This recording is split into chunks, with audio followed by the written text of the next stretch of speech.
जीवन के चौराहे पर मैं सोच रहा कब से, जाऊं तो किधर जाऊं, यह पूछ रहा सबसे नहीं, मन से भी नहीं, तुमसे बोलना। यह पूछ रहा तुमसे यानी गुरु से, जिनवाणी से। और मन से पूछोगे तो सही आंसर नहीं मिलेगा, और सबसे पूछोगे तो बिल्कुल ही सही नहीं मिलेगा। पथ भूल गया हूं मैं, तुम राह दिखा देना। बहुत ही सुंदर पंक्तियां हैं, सम्यक दर्शन का विषय है और इन पंक्तियों का संबंध इस सम्यक दर्शन से है। जीवन के चौराहे पर मैं सोच रहा कब से। जब हम किसी सर्कल पर पहुंचते हैं तो सर्कल पर पहुंचने के बाद ही सबसे बड़ी मुश्किलें आती हैं कि अब हमें जाना कहां है।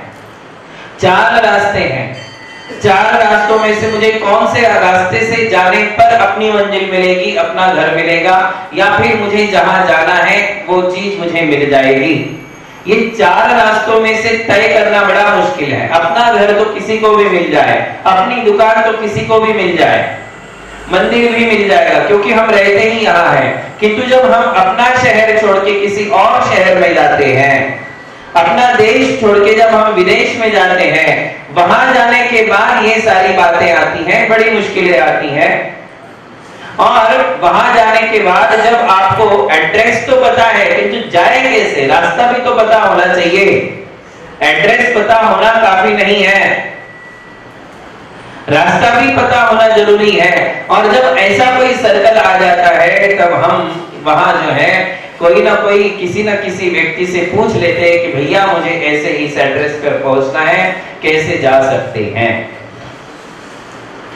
जाऊं तो किधर जाऊं, यह पूछ रहा तुमसे, है कि नहीं। किधर जाऊं, किसको पूछे। और आज चार रास्ते नहीं है, चौराहा नहीं है, आज तो 1000 रास्ते हैं। कितने हैं? हजारों उन्मार्गों में से मुझे वो एक सन्मार्ग ढूंढना है जो मुझे वास्तविक मेरी मंजिल तक पहुंचाएगा। मेरी मंजिल है सुख और शांति, मेरी मंजिल है मेरी आत्मा, मेरी मंजिल है मेरे भगवान, मेरी मंजिल है मेरी सिद्धशिला। ये मेरी मंजिल है, सुख शांति मेरी अंतिम मंजिल है। ऐसा सुख जो सुख कभी फिर दुखों की ओर नहीं ले जाता है, वो सच्चा सुख है। और वहां मुझे जाना है, वहां तक पहुंचना है। तो अब मैं किससे रास्ता पूछूं, क्योंकि यहाँ तो सब लोग सुख और शांति की दुकान खोले बैठे हैं। सबने सुख शांति की दुकान खोली है। जितने धर्म हैं, जितने पंथ हैं, जितने मत हैं, वे सब यही कहते हैं कि मेरा ये मत स्वीकार कर ले, तुझे शांति ही शांति मिलेगी। नहीं मिलेगी, ऐसा ही तो कहते हैं ना सभी। जितने भी धर्म संप्रदाय वाले हैं, सबने सुख शांति की अपनी एक फैक्ट्री, अपनी एक दुकान खोली है। सब कहते हैं कि मेरे पास यही माल मिलेगा, सच्चा माल मिलेगा। अब तुम कहां जाओगे बताइए। कौन कच्चा माल दे देगा, डुप्लीकेट माल दे देगा और कौन सही माल देगा, ये हमारे लिए निर्णय करना बड़ा मुश्किल हो जाता है। कौन सही राह बताएगा, ये हमारे लिए समझ में नहीं आ पाता है। और ऐसे समय हमारी परीक्षा है। किसकी परीक्षा है? आपके ज्ञान की परीक्षा है, आपके चतुराई की परीक्षा है, आपकी बुद्धिमानी की परीक्षा है कि आपने कौन सा मार्ग चुना, किसको चुना। उन सारे रास्तों में से एक वो रास्ता चुनना जो केवली भगवान के द्वारा दिखाया गया है। जिन मार्ग है, सन्मार्ग है, वो हजारों मार्गों में एक है और सब में मिला हुआ है, इसलिए उसको ढूंढना कठिन हो जाता है। और जब वो मिल जाता है तो बस एक बार मिल गया तो अपना काम, अपना बेड़ा पार हो गया। इसलिए मैं पूछ रहा तुमसे, किससे पूछेंगे, किससे पूछेंगे? जिनवाणी से पूछेंगे। या फिर एक ऐसा सद्गुरु मिल जाए जो मेरे लिए सच्चा मार्ग दिखा दे। आज गुरुओं की भी कोई कमी नहीं है। हर धर्म संप्रदाय का अपना गुरु है, हर मत मतांतर में एक गुरु है, हर पंथ चलाने वालों का एक अपना गुरु है। और वे गुरु सभी धर्म के नाम पर ही शिक्षाएं बांट रहे हैं, प्रवचन दे रहे हैं। देते कि नहीं? एक चैनल खोलोगे तो उस चैनल पर आपको लिस्ट मिल जाएगी। कम से कम एक दिन में 50 लोगों के प्रवचन आप सुन सकते हो, है कि नहीं? अब इतने वक्ता हो चुके हैं, इन वक्ताओं में से कौन से वक्ता पर भरोसा करूं? बड़ा कंफ्यूजन है।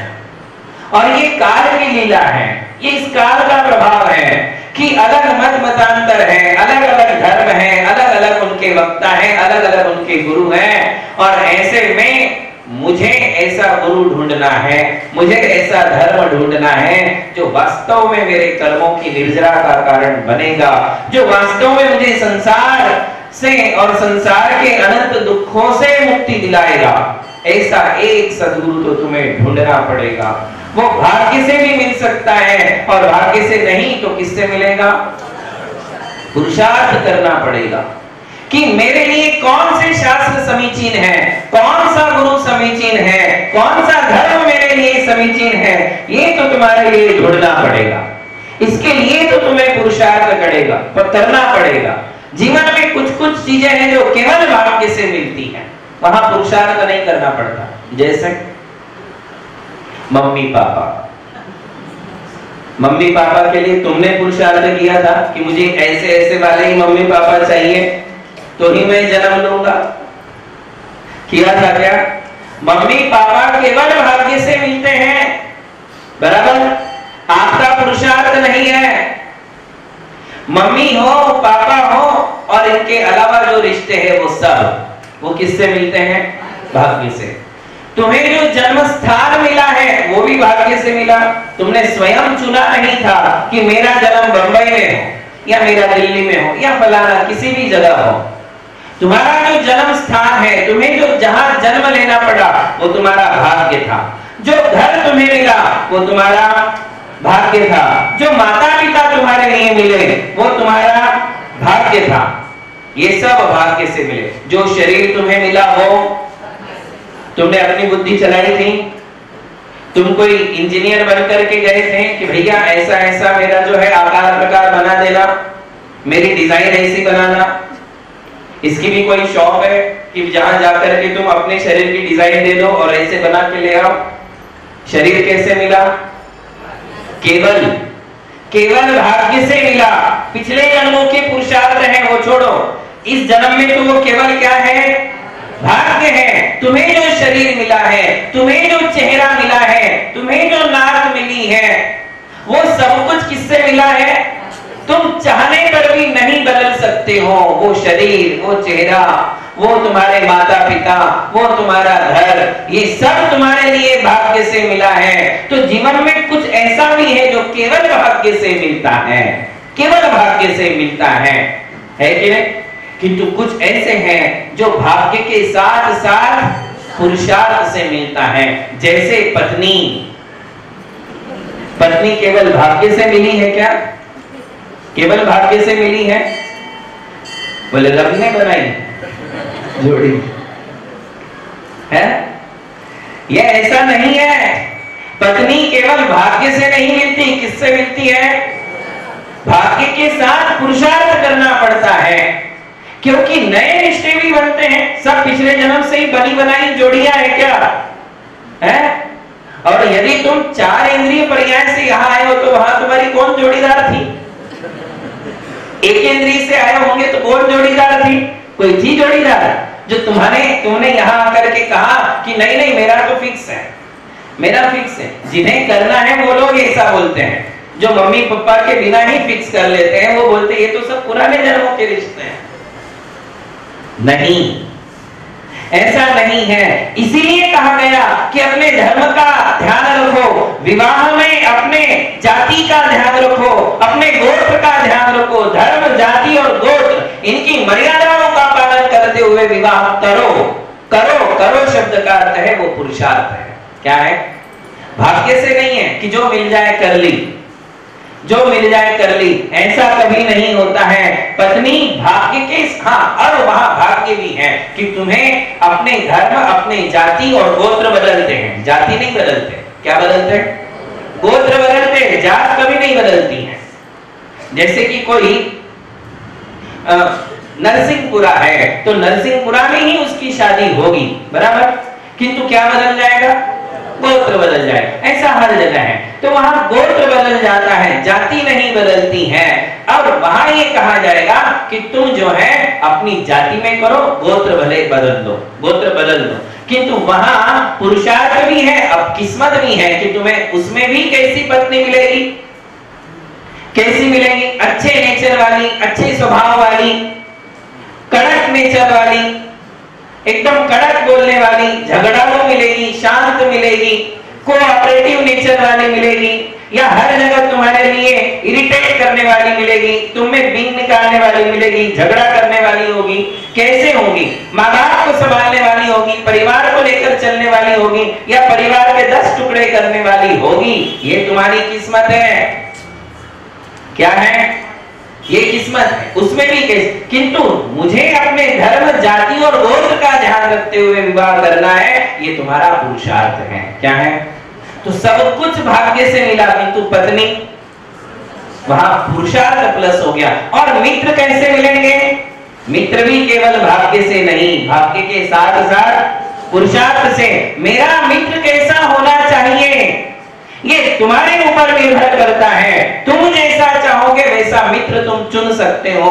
ऐसे तो 100 लड़के हैं तुम्हारी उम्र के, किंतु उसमें से अब चुनाव करना है, ये तुम्हारे ऊपर है। जैसी तुम्हारी थिंकिंग होगी, जो तुम्हारा लेवल होगा, वैसे ही मित्र तुम चुनोगे। 100 के 100 तो चुनोगे ही नहीं, किंतु तुम्हारे लेवल का कोई व्यसनी है तो व्यसनी को चुनेगा, कोई शांत है शांत मित्र को चुनेगा, धर्मात्मा है धर्मात्मा को अपना मित्र बनाएगा। तो मित्र और पत्नी ये 2 पुरुषार्थ से, किंतु माता पिता, भाई बहन, चाचा चाची, परिवार, धर्म, गोत्र, ये सब किससे? भाग्य से मिलेगा। जाति जो है वो भाग्य से मिली, तो ये भाग्य और पुरुषार्थ। ऐसे ही सम्यक दर्शन जो मिलेगा वो भाग्य से भी मिलेगा और पुरुषार्थ से मिलेगा। और यहाँ पुरुषार्थ है कि मुझे एक सच्चा गुरु ढूंढना है, जो गुरु मेरे लिए वास्तविक मार्ग दिखाएगा, सच्चा मार्ग दिखाएगा, मुझे कहीं भी नहीं भटकाएगा। ये बहुत जिम्मेदारी का काम है। किसी को भी गुरु बना दोगे और यदि वो सही नहीं निकला तो तुम्हारी भी यात्रा समाप्त, तो उसकी भी यात्रा समाप्त। उपल नाव, क्या कहा है? उपल नाव, पत्थर की नाव। पत्थर की नाव डूबेगी और उस पे बैठने वाले को भी डुबा देगी। इसलिए ऐसा गुरु नहीं, मुझे ना कागज की नाव वाला चाहिए, ना पत्थर की नाव वाला चाहिए। कौन सा गुरु चाहिए? जो लकड़ी की नाव है। कागज की नाव भी काम की नहीं, क्योंकि वो तीर तो सकती है किंतु किसी को तीरा नहीं सकती, कमजोर है। और पत्थर की नाव ना स्वयं तीर सकती ना दूसरों को तीरा सकती। जो आप तरे पर को तारे, कैसी चाहिए नाव? आप तरे पर को तारे। ऐसा धर्म चाहिए, ऐसे गुरु चाहिए जो स्वयं तरते हैं और दूसरों को भी तारने का काम करते हैं। और ऐसा गुरु पुरुषार्थ से मिलेगा। किससे मिलेगा? ढूंढना पड़ेगा, समझना पड़ेगा। गुरु तो बहुत आ जाएंगे, किंतु सुनने के बाद भी समझना पड़ेगा। पहले तो स्वरूप देखा जाएगा। क्या देखा जाएगा? कि गुरु की मुद्रा है या नहीं, गुरु का स्वरूप है या नहीं, ये जिनेंद्र भगवान की मुद्रा वाले है या नहीं। और उसके बाद जांचा जाएगा कि अब मुझे इनसे सन्मार्ग मिलेगा भी या नहीं, क्योंकि उन्मार्गों के बहुत चांसेस है।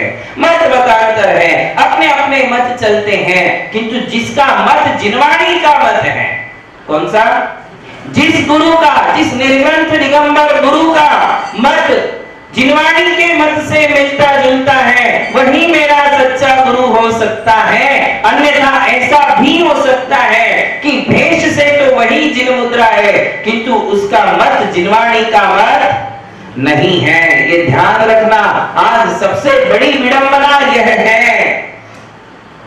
सबसे बड़ी विडंबना है, ये दुखमा काल है। ध्यान रखना, यहां भटकने के 99.99% चांस है और सुलझने का केवल 0.1% चांस है। कौन भटका देगा, कोई भरोसा नहीं है। इसलिए मैं आपको कह रहा हूं, आज ये कहना पड़ रहा है कि निर्गंत दिगंबर जिनमुद्रा में भी जिसका मत जिनवाणी का मत है वही सच्चा गुरु है, और यदि वो जिनवाणी के मत से विपरीत है तो वो भी मेरे आत्मा को मेरी मंजिल तक पहुंचाने वाला नहीं हो सकता है। इसलिए हमें ये देखना है कि जिनवाणी क्या कहती है और गुरु क्या कहते हैं, दोनों के मत एक दूसरे से मिलते हैं या नहीं मिलते हैं। अपने स्वयं के मत चलाना है, अपनी स्वयं की मनगढ़ंत कपोल कल्पनाओं को सामने रखना है, जिनवाणी में जो लिखा है उसको झुठलाना है और उससे मैं बड़ा हूं, जो मैं कहता हूं वह सही है, ऐसा यदि है तो वो मेरा गुरु नहीं हो सकता। जो सत्य है वह मैं कहूंगा, जो मैं कहूंगा वह सत्य नहीं है। और मैं सत्य कहां से लाऊंगा? जिनवाणी से। कहां से लाऊंगा? जिनवाणी से मैं सत्य को लाऊंगा। ऐसा यदि मिल जाए तो समझ लो बेड़ा पार। एक बार यदि ऐसे सत्य गुरु मिल जाए, सच्चे गुरु मिल जाए और उनके मार्गदर्शन में भी हम चलते हैं तो सम्यक दर्शन सुलभ हो गया। क्या हो गया? क्योंकि और एक बार ध्यान रखिए, सम्यक दर्शन का अर्थ क्या बताया था? क्या बताया था?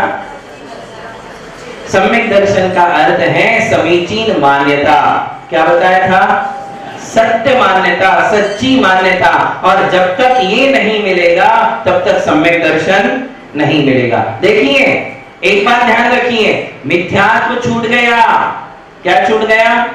मिथ्यात्व छूट गया, मिथ्या धर्म छोड़ दिए, मिथ्या देवों को छोड़ दिया, मिथ्या गुरु, मिथ्या पंथ जो भी थे वो सब छोड़ दिया।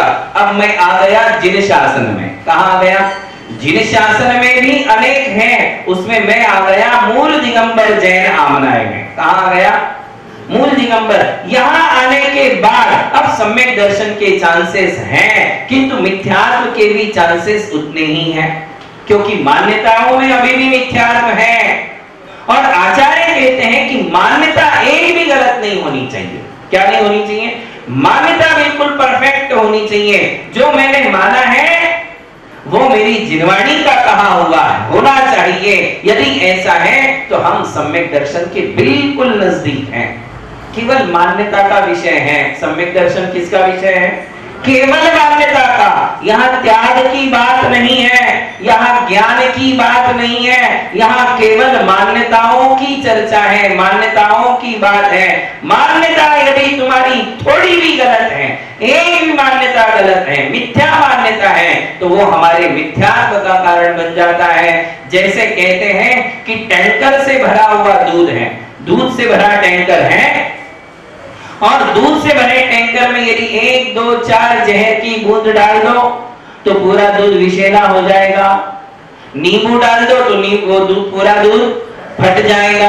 बस ऐसे ही है, एक मिथ्या मान्यता हमारे पूरे सम्यक दर्शन को फाड़ करके अलग कर देती है। वो हमारे सम्यक को टिकने नहीं देती है। केवल एक मैं सब मानता हूं, सिर्फ मुझे ये समझ में नहीं आता। ऐसा है, मैं सब मानता हूं किंतु ये मैं नहीं मानता हूं, भले ही वो शास्त्र में लिखा है। यदि ऐसा है तो तुम आज भी मिथ्यात्व में हो, कल भी मिथ्यात्व में ही थे। भले ही शास्त्र में ऐसा लिखा है किंतु मैं ऐसा नहीं मानता हूं। समझ रहे ना बात को?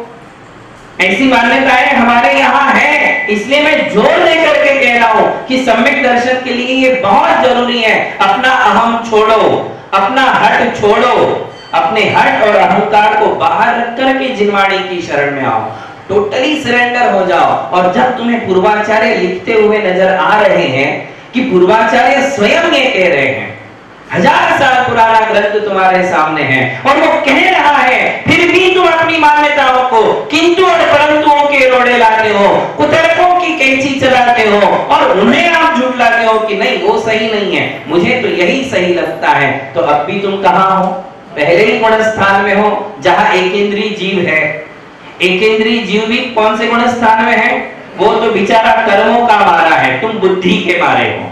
किसके मारे हो? कुबुद्धि, कुतर्कों के मारे तुम पहले गुणस्थान में हो, जबकि तुम्हारा गुणस्थान बदल सकता है। तुम ऐसी जगह आ गए हो, तुम किनारे के पास आकर के डूब रहे हो। कहां आकर डूब रहे हो? किनारे के पास आकर के तुम डूब रहे हो। एक इंद्रिय जीव तो बहुत दूर है। कहां है वो? कहां है?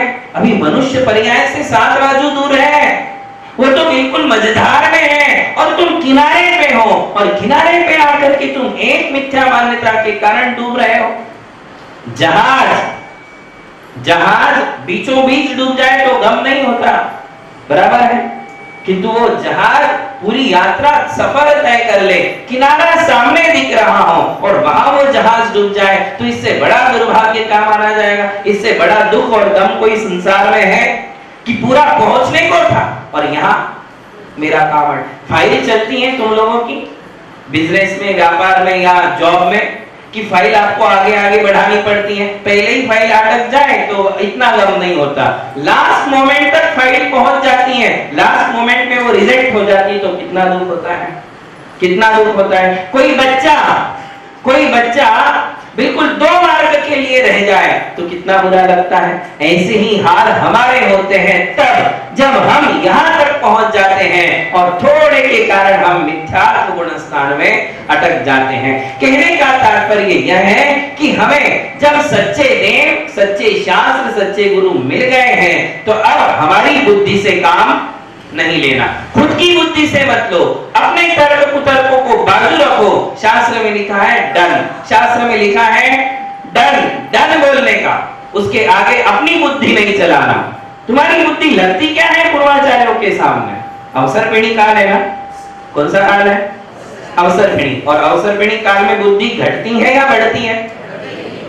तो 1000 साल पहले जो पूर्वाचार्य थे उनसे तुम्हारी बुद्धि ज्यादा है तो तुम तर्क करते हो कि नहीं नहीं ऐसा तो उस कारण से लिखा होगा, ऐसा इसलिए लिखा होगा, ये तो मुझे नहीं समझ में आता, नहीं मुझे नहीं जचता है, कैसे क्या उन्होंने लिख दिया। अरे वाह, ऐसा कौन व्यक्ति बोल सकता है जिसको पूर्वाचार्यों के प्रति रंज मात्र भी रिस्पेक्ट नहीं है और जिसका संसार अनंत है। ऐसा ही व्यक्ति बोल सकता है जिसे ऐसा बोलने में डर नहीं लगता। कैसे कैसे लिख दिया उन्होंने, पद्म पुराण जी में ऐसे कैसे लिख दिया, तुमको बाकी सारा पद्म पुराण अच्छा लगता है, जब वो कोई बात आती है तो तुम्हें लगता नहीं नहीं ये सही नहीं है। मतलब वहां हमारा मिथ्यात्व बोलता है। कौन बोलता है? और जिसका संसार अनंत है उसके मुख से ऐसी बात निकलती है, वो बिना झिझक के, बेडर होकर के वो पूर्वाचार्यों के बारे में ऐसा बोल सकता है। बात समझने की कोशिश करें। सम्यक दर्शन का संबंध समीचीन मान्यताओं से है और समीचीन मान्यताएं जिनवाणी से हैं। किससे है? सीधी सीधी बात है, बिल्कुल शॉर्ट एंड स्वीट। क्या रास्ता है? सम्यक दर्शन यानी खरी मान्यता, सच्ची मान्यता, और उसका संबंध किससे है? पूर्वाचार्यों से, जिनवाणी से। जिनवाणी में है, मैंने मान लिया यही मेरा सम्यक दर्शन है बात समझ में? उस सम्यक दर्शन के विषय में लाभ की चर्चा चल रही थी कि क्या लाभ मिलता है, कि भविष्य के जो अनंत जन्म मरण हैं, वे अनंत जन्म मरण घट करके कितने रह जाते हैं?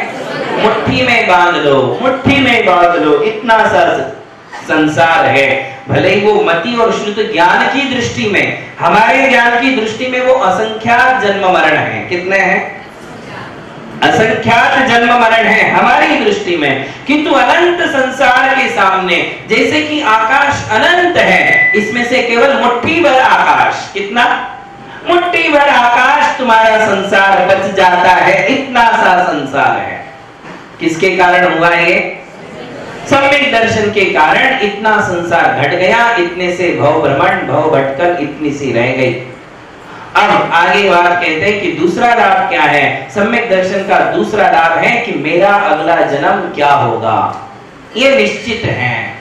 कहां जाऊंगा ये भले ही निश्चित नहीं है, किंतु कहां नहीं जाऊंगा ये निश्चित है।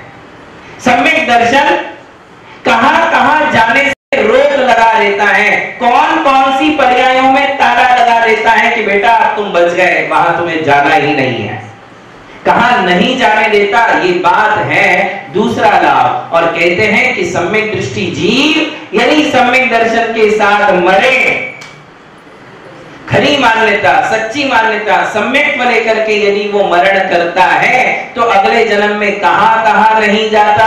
तो कहते हैं सम्यक दर्शन शुद्धः नारद तिर्यंग नपुंसक स्त्रीत्वानि दुष्कूल विकृताल्पायु दरिद्रताम च व्रजंती नाप्यव्रतिकः। क्या कहा?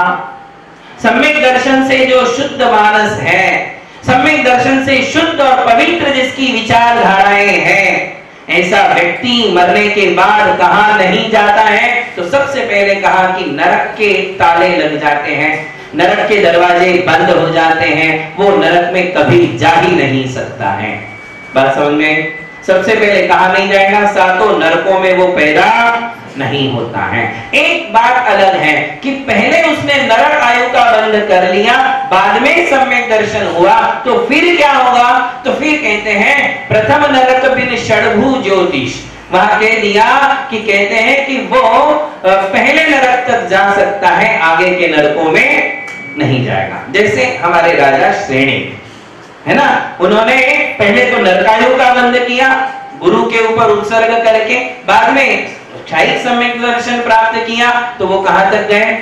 पहले नरक तक गए, बाद के नरक में वो नहीं गए। तो ये हो सकता है। किंतु यदि आज सम्यक दर्शन प्राप्त कर लिया, आयु का बंध होने से पहले ही सम्यक दर्शन हो गया, तो फिर तुम्हारे लिए नरक आयु का बंध नहीं होगा, ये निश्चित है। वो व्यक्ति नरक नहीं जा सकता। सातों नरकों से बच गए। किसने बचाया? अकेले सम्यक दर्शन ने। रात्रि भोजन त्याग नहीं है, आलू प्याज का त्याग नहीं है। समझ रही बातें? केवल किसके बल से बच रहे हो? केवल एक सम्यक दर्शन तुम्हें नरकों से बचा रहा है। ये बात ध्यान रखना। रात्रि भोजन, आलू प्याज, ये बाद की बातें हैं। इनके त्याग से तो क्या मिलेगा वो आगे की बात है। जो मिलने वाला है उसमें हायर क्वालिटी मिलेगी, है ना। किंतु सबसे पहले बचाव किसने किया? सम्यक दर्शन है। सम्यक दर्शन नहीं है किंतु रात्रि भोजन का त्याग है, तो भी नरकायु का बंध हो सकता है, क्योंकि आयु का अपकर्ष काल आएगा। आयु बंध का जब समय आएगा, उस समय बाय चांस तुम्हारे रौद्र ध्यान की परिणति है, आरंभ परिग्रह की परिणति है, अनंतानुबंधी कषाय चल रही है, तो नरकायु का बंध करा सकती है। कौन?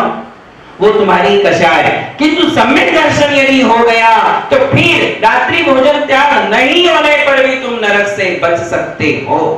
प्रतिमाओं की तो बात ही दूर है, मुनि महाराज और राधिका बनने की तो बात ही दूर है। केवल किसके बल पर बच जाओगे? तुम जिस जगह पर हो, जिस स्थान पर हो, जो तुम्हारी लेवल है, जो तुम्हारी अवस्था है, इस अवस्था से भी नरकों से बच सकते हैं।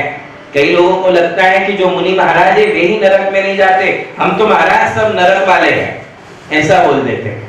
हम सब नरक वाले, हम कितना पाप करते हैं। क्यों? क्योंकि तुम्हें सिद्धांत का ज्ञान नहीं है, ऐसा इसलिए तुम कहते हो। किंतु ऐसा नहीं है, क्योंकि सम्यक दर्शन हो जाने के बाद उस जीव की परिणति, उसकी लेशियाएं, उसकी विचारधाराएं, उसकी कषाय, सब कुछ बदल जाता है, और बदलने के कारण उसको नरक आयु का आश्रय नहीं होता है।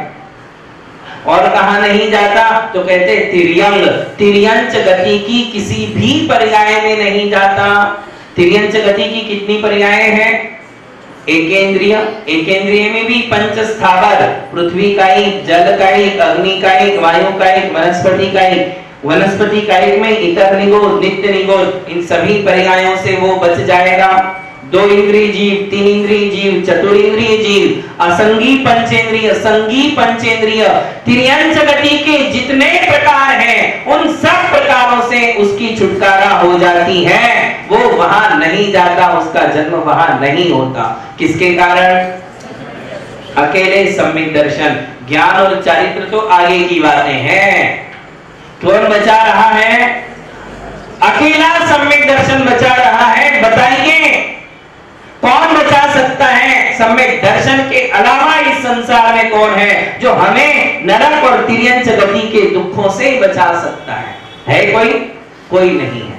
आगे कहते हैं नारक तिर्यंग नपुंसक स्त्रीत्वाणी, वो व्यक्ति जो सम्यक दर्शन धारण कर लेता है और सम्यक्त्व के साथ मरता है, अगले जन्म में नपुंसक नहीं होता, स्त्रीत्वाणी, महिला भी नहीं बनता, स्त्री भी नहीं बनता।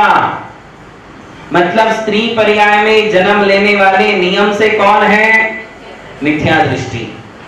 सम्यक दृष्टि जीव स्त्री या महिला की पर्याय में जन्म नहीं लेता, किंतु ये बात ध्यान रखना कि महिला सम्यक दर्शन धारण कर सकती है। देखो, सम्यक दृष्टि जीव मर के नरक नहीं जाता, किंतु नरक में जाने के बाद नारकी जीव सम्यक दर्शन धारण, सातों नरक के नारकी सम्यक दर्शन धारण कर सकते हैं। नरक गति मिथ्यात्व का फल है, किंतु नरक में जाने के बाद तो सम्यक दर्शन के दरवाजे खुल जाते हैं, चांसेस हैं। इसी प्रकार सम्यक दृष्टि जीव जानवरों की पर्याय में नहीं जाएगा, किंतु यदि कोई संगी पंचेंद्रिय जानवर है तो सम्यक दर्शन धारण कर सकता है। सम्यक दृष्टि मर के नपुंसक नहीं बनेगा, किंतु नपुंसक व्यक्ति सम्यक दर्शन धारण कर सकता है। जैसे नरक के सभी जीव नपुंसक होते हैं, इसी प्रकार सम्यक दृष्टि मर करके महिला नहीं बनेगा, स्त्री नहीं बनेगा, किंतु स्त्री सम्यक दर्शन धारण कर सकती है। सम्यक के साथ यदि मरण करोगे तो आप भी इस अगले जन्म में महिला नहीं बनोगे, आरी का ही बनना पड़ता है, ऐसा जरूरी। अकेले सम्यक दर्शन के प्रभाव से आप महिला पर्याय से छुटकारा प्राप्त कर सकते हो।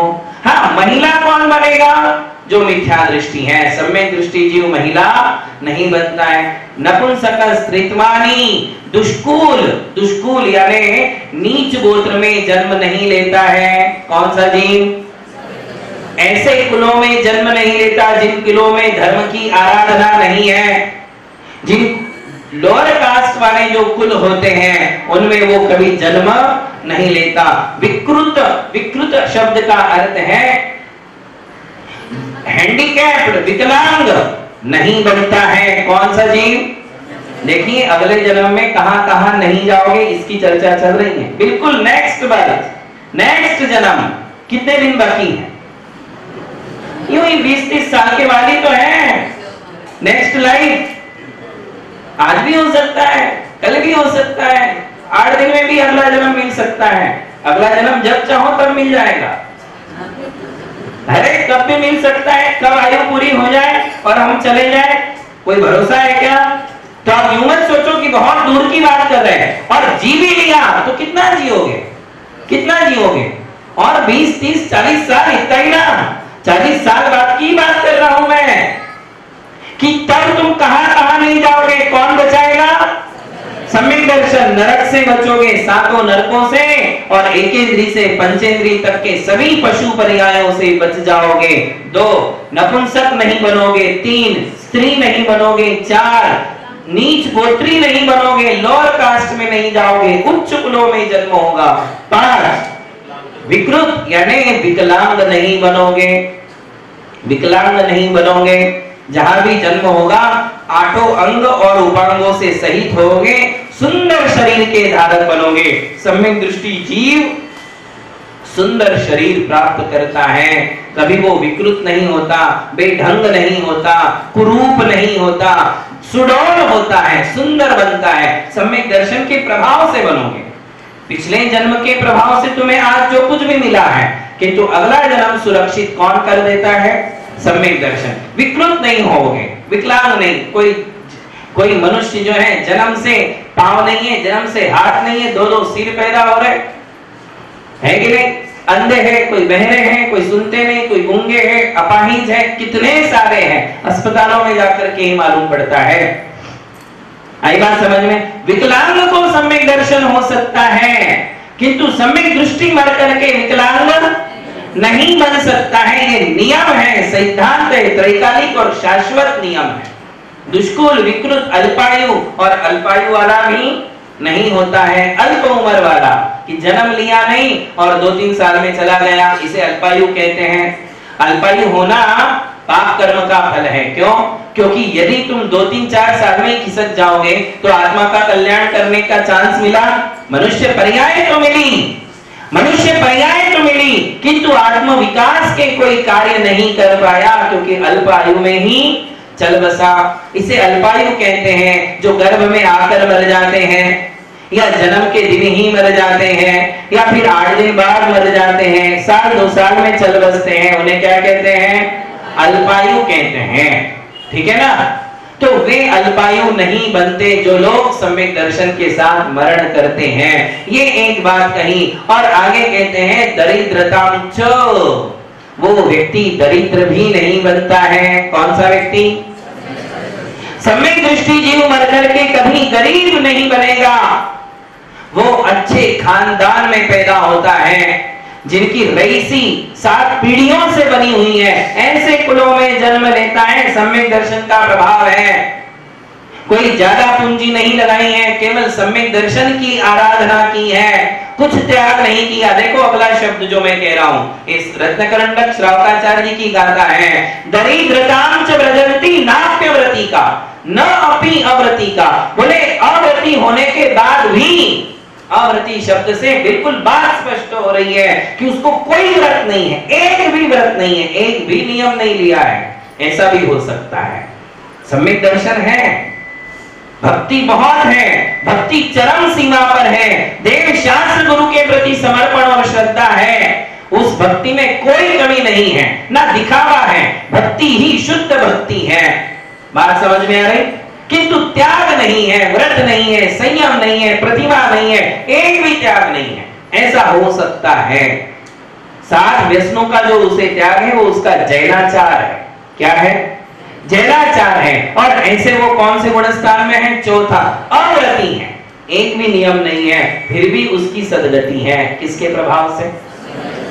बताइए कौन करेगा आपके लिए इतना? जिनसे तुम रात दिन मोहब्बत करते हो वो तुम्हें बचाएंगे नरक से, निगुदिया पर्याय से। वो ढकलेंगे, क्या करेंगे? ढकेल देंगे। बचाने वाले नहीं है। जिनसे तुम्हारा इतना धनार आता है, धन दौलत से, प्रॉपर्टी से, जो खजाना तुमने इकट्ठा करके रखा है, जो डायमंड तुम्हारी तिजोरी में भरे हुए हैं, सोना और चांदी तुमने इकट्ठा करके रखा है, खूब मेहनत और परिश्रम, गाड़ी पसीना बहा करके इकट्ठा किया है, उनमें से एक हीरा भी तुम्हारे सदगति का कारण बनने वाला, एक भी चांदी सोने का टुकड़ा तुम्हारे सदगति का कारण नहीं बनेगा। वो दुर्गति का कारण तो बन सकता है। वो जो धन तुमने कमाया, सोना चांदी हीरे तुमने जोड़े, नोट तुमने जो जोड़ी है, जो परिवार तुमने बसाया है, जो बच्चे तुमने पैदा किए हैं, जो पत्नी तुम लाए हो, उनमें से एक भी तुम्हारे सदगति का कारण नहीं है, दुर्गति के कारण बन सकते हैं। किंतु सदगति में पहुंचाने वाले हेल्पर तो हो सकते हैं, उपयोगी हो सकते हैं, किंतु पहुंचाने वाले नहीं हो सकते। यदि इस संसार में सदगति का कोई एक कारण है तो केवल कौन है? सम्यक दर्शन के बिना ज्ञान और चारित्र भी सदगति के कारण नहीं है। सदगति का कारण केवल एक है, इसलिए वो एक का आंकड़ा है। क्या है? एक का आंकड़ा है और उस पर रखे हुए जीरो वो अलग है, किंतु ये एक का आंकड़ा ही मेरी आत्मा का उद्धार कर सकता है। इन सारी पर्यायों से हमारे लिए वो बचाते रहता है। सम्यक दर्शन की छाव में जो जिएगा वो संसार की कड़ी धूप से बचता रहेगा, संसार के अनंत दुखों से उसका बचाव होता ही रहेगा। सम्यक दर्शन उसका बचाव करता है। कहीं भी चला जाए, वन में, पर्वत में, अटवी में, गुफाओं में, कंदराओं में, कहीं भी अटक जाए, सम्यक दर्शन उसकी अकेला रक्षा कर लेगा, उसे किसी की जरूरत नहीं है। और सबके बीच में रहते हुए भी आरक्षित है। किसके कारण? सम्यक दर्शन के नहीं होने के कारण सबके बीच आरक्षित है, सुरक्षित नहीं है। और अकेला होने पर भी सुरक्षित है। किसके साथ? सम्यक दर्शन के साथ। तो ये दूसरा लाभ आज आपके लिए बताया कि सम्यक दर्शन से हमारे लिए क्या क्या लाभ होते हैं, कहां कहां कौन कौन सी पर्यायों से हम बच जाते हैं। ये केवल यदि किसी का फल है तो किसका है? सम्यक दर्शन का फल है। अब तीसरी बात बताएंगे, कौन सी? 2 लाभ बताए ना। पहला लाभ कौन सा बताया? एक तो अनंत संसार घटा के चुल्लू भर पानी रह गया, अनंत से असंख्यात में आ गए, और असंख्यात में भी अगले जन्म के लिए हम बच गए, कहां कहां नहीं जाएंगे ये निश्चित हो गया।